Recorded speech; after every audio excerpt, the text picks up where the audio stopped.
لقد خلقنا الانسان فی کبد، بے شک ہم نے انسان کو بڑی مشقت میں پیدا کیا ہے۔ سورہ انشقاق کے اندر بھی اس طرح کی آیات آئی تھی، میں نے ڈیٹیل گفتگو کی تھی کہ ہر شخص مشقت میں پیدا کیا گیا ہے،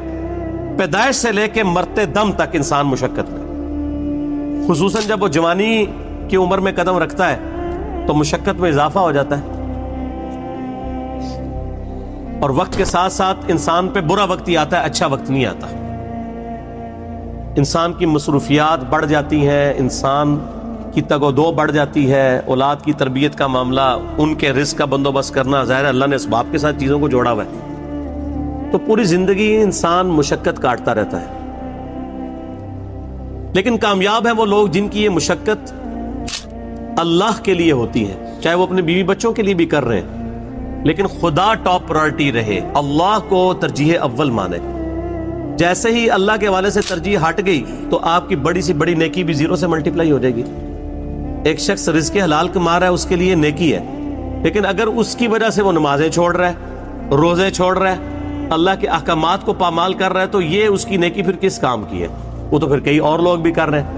کیا دنیا میں لاکھوں غیر مسلم ایسے نہیں ہیں جو حلال کما رہے ہیں؟ بڑے بڑے اپ رائٹ قسم کے لوگ ہیں، اس طرح کے آپ کو مسلمانوں میں دکھانے مشکل ہو جاتے ہیں، لیکن جب تک خدا کے ساتھ کمٹمنٹ نہیں ہوگی آپ کی نیکیوں کا آپ کو فائدہ نہیں ہوگا۔ تو انسان کو مشقت میں اللہ نے پیدا کیا، ماں کو بھی مشقت اٹھانی پڑتی ہے، باپ کو بھی اٹھانی پڑتی ہے، اور انسان جب یعنی بچپن میں تو اس کی بڑی بادشاہ والی زندگی ہوتی ہے، جو جوانی میں قدم رکھتا ہے اس کی مشقت کا دور شروع ہو جاتا ہے، حتیٰ کہ انسان اس زندگی سے فارغ ہو جاتا ہے۔ اتنی تکلیفیں اٹھانے کے بعد ابھی آخرت کی تکلیفیں باقی ہیں۔ اگر کسی نے دنیا میں اللہ کی مرضی کی زندگی گزاری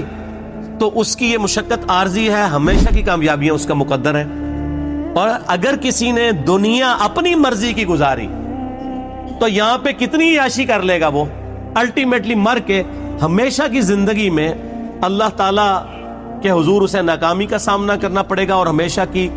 مشقتیں، ذلت اور عذاب اس کا مقدر ہونے والی ہیں۔ وَلِعَوْذُ بِاللَّهِ تَعَالَى۔